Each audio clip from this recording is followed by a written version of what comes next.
Yeah, it's definitely rain. Okay, so let's get to the cast. Zerg versus Protoss, doing 11 over pool. Really loving this these days. What I typically do is 11 over pool into a fairly late natural, super quick layer though. I get an Overseer into their main, get an eye on the Twilight or Robo the moment it's dropping. Stargate I'm a little behind on compared to where I'd like to be. Still got to fine tune those timings. It's not uncommon for me to fly in and still, you know, see one Phoenix pop out rather than 4 Phoenix like you would see with other layer timings. So that's still pretty damn good. So let's get off APM there. It's kind of pointless. Alright, so in this case, what I'm doing here is another pool, another extractor trick. This is because I drone to 16 and then make a Zergling. This actually is extremely economy strong. It's not as good as hatch first, but I refuse to hatch first in ZVP. I just do not like auto losing to certain cannon rushes. It's not as good as 15 pool in ways. Economically, it's behind by about 40 minerals. I mean, it's almost inconsequential. 13 pool, 15 hatch, anything like that, it's spot on. Also, 15 pool, when a pylon goes down, it's much stronger. So, it's got its strengths and its weaknesses. I personally feel it's the stronger. So here we see he pyloned me, and this is a common response I've been putting into practice. I chase the probe, let the pylon finish, and then I go ahead and take the, what is that, the 11 o'clock, the 10 o'clock? I guess it's the 10 o'clock. And I go ahead and let that occur. Because they're tying up that 100 minerals rather than canceling it. And it's actually really uncommon that they're going to scout that. And he's, you know, really committed at this point. So this plays out as well as it possibly could have. You know, more often than not, what actually ends up occurring is they go ahead and you know, either cancel it or they just let the pylon finish and then you break it with your second set of Zerglings. But this actually was pretty good. He kind of just, you know, took the bait. So this, I actually shake up my build order quite a bit here. Normally I would be on 2 base just cranking out drones and getting up to 3 queens. Bit of a whoops there. But in this case, I really have to kind of think on my feet. So, yeah, my natural is the 930. My third is the normal third, and I still haven't taken my real natural yet. So I'm all over the place. But the important thing is he just committed to a pylon and a cyber core for what feels like for him was a really solid block. And it's like I call it quite a bit. But kind of one of the strengths of that 11 overpool is I was able to establish that map control a lot quicker, make sure that drone was getting chased around. Now, a couple things I should mention. You're going to see some times here where I just randomly just face check something, or it looks like I haven't been playing for the last 20 seconds, and that's because at this time I'm still in an extended stay hotel, and I was on tethered cell phone internet. So for a long time I was actually laddering with 10 to 20 second lag spikes that would cause huge rubber banding. I'm talking like entire battles would be over by the time my lag was over.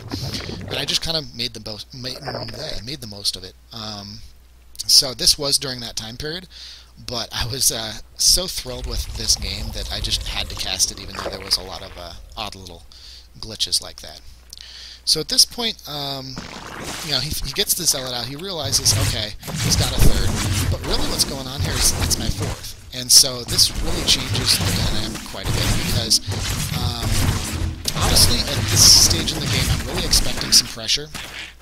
I wasn't sure if it was the real rain or not. But, you know, given what I already saw where he was aggressive with blocking my natural, it's not uncommon at all for that to then be followed up with like a 5-gate Zealot kind of thing. So what I'm, you know, inclined to do in this situation is, you know, I've got 4 bases. I'm going to say, you know what, one of those is forfeit. So if he goes for my third, sack it, go over to the fourth.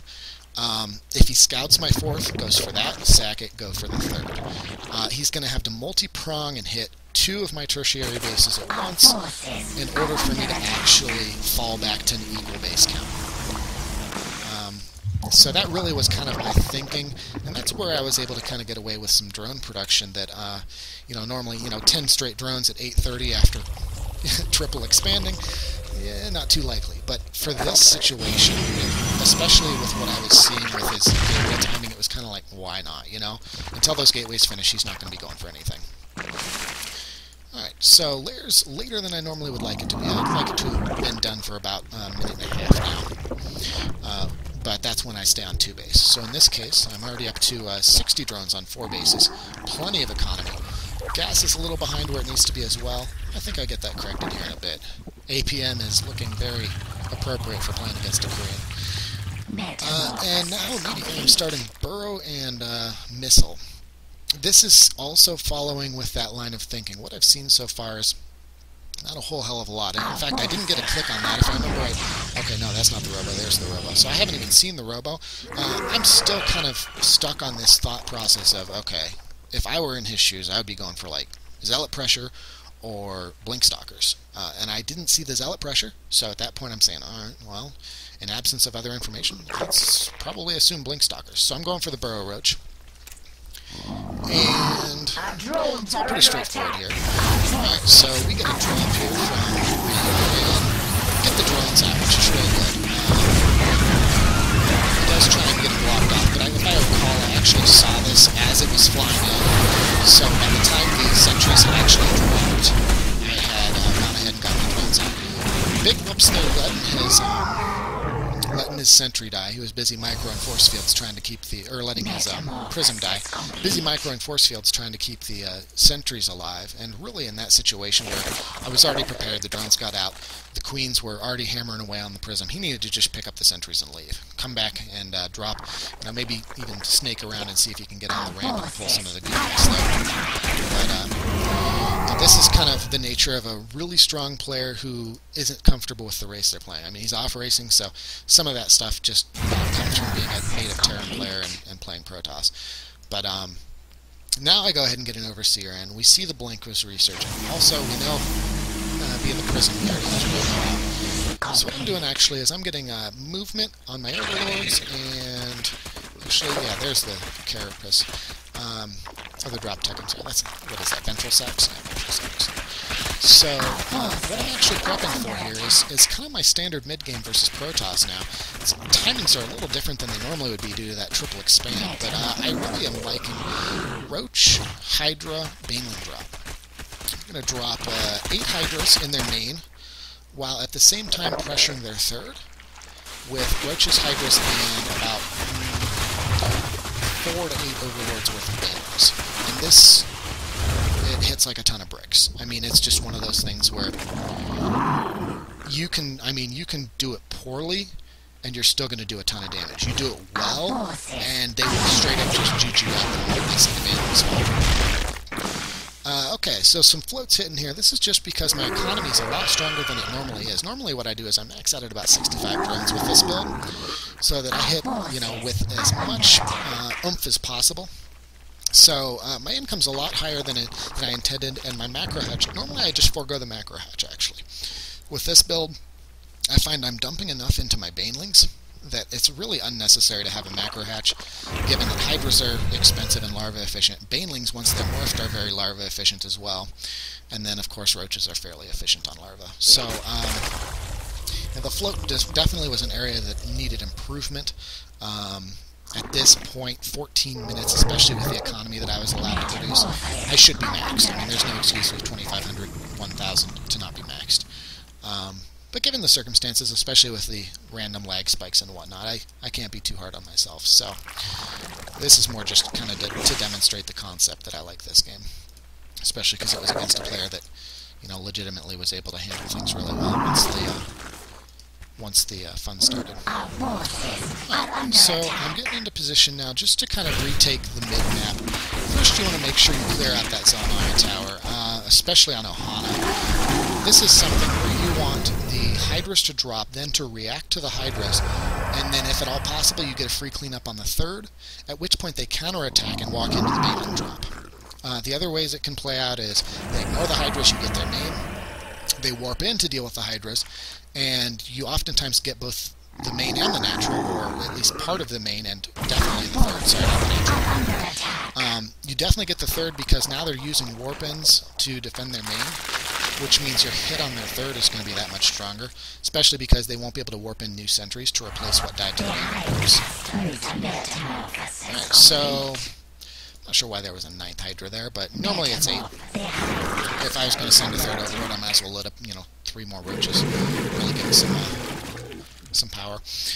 Alright, and as this is moving out, you want to make sure you're loading up all your Overlords, because the biggest thing is, really, if this goes poorly, the worst possible thing that could happen is these move out and he attacks. And now you're defending with -8 Hydras. So you really need to have the Baneling drops ready to deal with that. Because Roach Hydra on its own is just going to get whelmed by certain things. Alright, so he already has a cannon. This is really great. And at the same time, I'm not really microing this much. I should be doing some pickup micro. These days, especially now that I'm on good internet, I'm oftentimes kind of juggling these Hydras into Overlords, especially if there was a Zealot Warp in. But now he's already split up. He had to devote about 1/3 of his army, I believe. Basically a lot of Stalkers. Yeah, a lot of Stalkers to defending that. So I'm able to apply a lot of pressure here. And the drop wasn't bad. The splitting was phenomenal instead. I do get those Stalkers on the choke point, so that's nice. But notice I missed some of the sentries because he split them. One way you can prevent that is actually to split the Overlords and come in from 2 different angles. And as long as you've got the APM to juggle, you can pull that off. And then you drop from 2 different angles, he splits, and he splits into your Baneling drops. But this actually was one of the best defenses of this I've ever seen.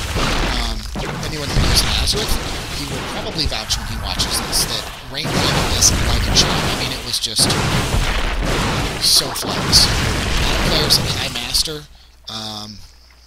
low Grandmaster, they just leave their sentries in place and eat the drop. Or they'll worry about bringing their Stalkers away, but the Stalkers aren't the important part, it's the sentries. But yeah, he handled this so well. So his counterattack hits pretty hard, but here's where that superior economy comes in with the 4 base that you never realized was there. I actually realized it.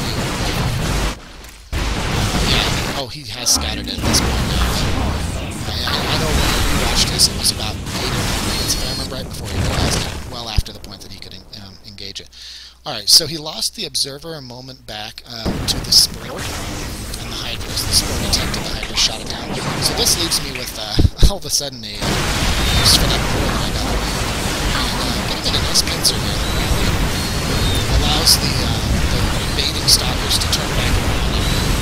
I should have been focusing his Colossi here a little better with the rally. Instead, I let them move away because I was busy managing down here. I'd say I could have gotten probably 2 out of those 3 Colossi, and this push would have been over. But instead, I got more work ahead of me. There's for the 3rd. I'd say this is a great choice, given that he hasn't had much mining on it yet. And now I realize, okay, those Colossus have got it. Still no Observer. Oh no, at this point, he's got to release an Observer. And it ties again to the Spore. Rain can't catch a break on the detection department. And now the Colossi are finally exposed. He was focusing, trying to get that 3rd down. And able to pick him up. Especially with where that Observer fell. These Blink Stalkers are down with the turn around.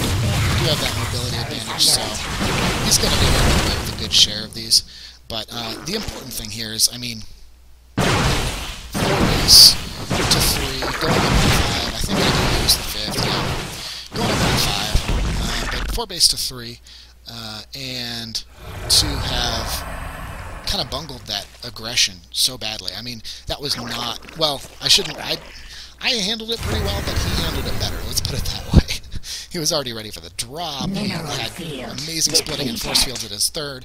I mean, he just played it out really well. But now, because I've had this economic advantage with that 4th for so long, I see tempo swing in my favor pretty heavily. See that I'm 186 to 131 now. That's roach heavy, so that's deceptive. And that's part of why I'm turning around here. I really don't know if he has any Colossi again. This is when Overseers are handy. I should have Overseers here, especially since I saw Archons. I don't know what those Archons were. From my perspective, those could have been Dark Templar before they morphed, at which point I absolutely need an Overseer here. But it turns out they were High Templar, so that's fortunate for me. But Overseer definitely helps just because throwing a few Changelings in really allows you to assess whether you can commit. And instead, I had to just assume he had Colossi. In fact, he has 1. once I realized that it's down on Colossus Cup, my Hydra's grabbing, I'm able to start the tempo. Because I really just don't want his critical mass to establish, especially since he's transitioning into Archons. The Archon transition was a metagame choice on his part. He's probably used to playing against a lot of players who are committed to moving up into the Lord Tech, so he was already kind of getting ready for that toilet. In fact, he does have a thing to look here after this battle. Yeah, that really allows me some great Hydra tempo because Archons don't handle that too terribly well due to their range limitation. Really need the Colossi supporting. Yeah, there's the Stargate, and then I think he holds back on the Fleet Beacon once he realizes what's going on my end.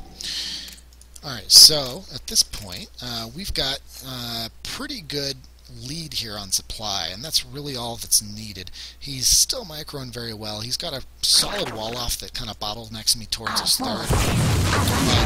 But, you know, as long as I keep him off of the fourth and my fifth is now mining, there's really not a lot keeping me from just throwing units at him. I'm trying to micro as best I can, but the most important thing is making sure that I keep my fourth and fifth mining, or in this case my third and my fifth mining. If I recall, I do put down some spines and spores. Those are really necessary. If I don't, that's a big whoops on my part. Because that's really the important part, is I need to keep that 2-base advantage, because that's what allows me to kind of overcome what I feel is his superior micro. This micro here, no doubt about it, is micro. I cannot stress that enough.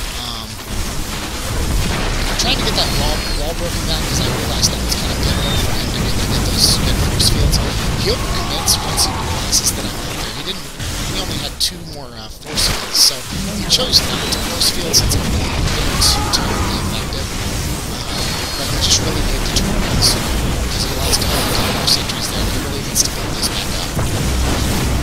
At this point, I've got the wall broken down. 3 Colossi are great, but without anything to cover for them, he has to be extra careful. Really, this is just keeping those resources down. Still pulling in decent income, 66 drones on 5 bases, 1 mined out, second's going to mine out soon right there. But, you know, while I'm mining out, so is he, and he has the sense of urgency on the expansion, since this has already been mining for quite some time, and this is untouched. Actually, that gas needs to be saturated. It's really sloppy on me. That gas was never taken, since it was my fourth. And this creep connection needs to be made, since I'm still doing backspace injections. That's something where my creep spread can never falter. That'll really slow down my production. Alright, at this point, I feel I've done enough damage. So, you know, I've completely reset his sentry count, reset his stalker count. The Colossi survived, but Corruptors are now out. That's less of an issue. And Broodlord Tech is done. Broodlord Tech is when those Colossi really cease to be cost-effective. In fact, if anything, they're wasted supply, depending on how many Broodlords you have. So, you know, now I'm just kind of pestering him a bit, keeping a vision on where his army is, and also what his expansion timing was. And that's allowing me to go ahead and prepare for the eventual Roach Hydra Queen Broodlord push. I love this push. I love it at 27 minutes. The later I can do this push, the better. Because that means I've probably had a game like this where I threw them off their game. They wanted to go into Mothership. They were never able to because I was applying pressure the entire time. And now, just a few Broodlords go a long way because all that tech that he had been preparing for earlier never got put to good use, and decided to switch back into the losses, which is just so great for me. So I'm up about 50 supply. I've got the Broodlords and the Queens doing hero transfusions. Looking great, looking comfortable. And at this point, just because he's so heavy into Colossus, those 3 Broodlords are absolute champs. He's having to focus on every single chance he gets to even make sure they do any damage. And there we have it, judges out. So yeah, 3 Broodlords and 3 Corruptors kind of were the heroes for that push. Had that been pure Roach Hydra, they would have absolutely melted to Force Field and Colossus. But that's the thing, is had that same push occurred 10 minutes ago, when he was into Archons already, he was ready to move over to Mothership. He had the Stargate, was going to drop the Fleet Beacon until he saw me push. It wouldn't have fared so well. Archons actually clean up Broodlings really well, and once they get into the Broodlords, they're done. Especially when they've got that many Blinkstalkers supporting them. So, there you have it. I talked to him a little bit afterwards. The English wasn't too strong. I just kind of told him it was really cool to get a chance to play against him. but there was definitely a language barrier. But he was super friendly, really nice. Just kind of lots of smiley faces, and I told him he was really fun to watch on GSL, and he said thanks, that kind of thing. So I guess that's about it. Hope you guys enjoyed this. I'm going to be casting more of the Roach Hydra Baneling drop into Queen Broodlord. This is probably swung around into being my best matchup again. It was definitely ZVT a couple months back, but ZVT, the Terran players have been overhauling their game again. And meanwhile, I overhauled my ZVP when it was about 20% win rate a couple months back. So now I would say it's probably closer to about 70 to 80%. So I can't complain about that. Alright, so that's about it. Thanks a bunch for watching. As long as I keep my trend, there will be another one tomorrow for you. Alright.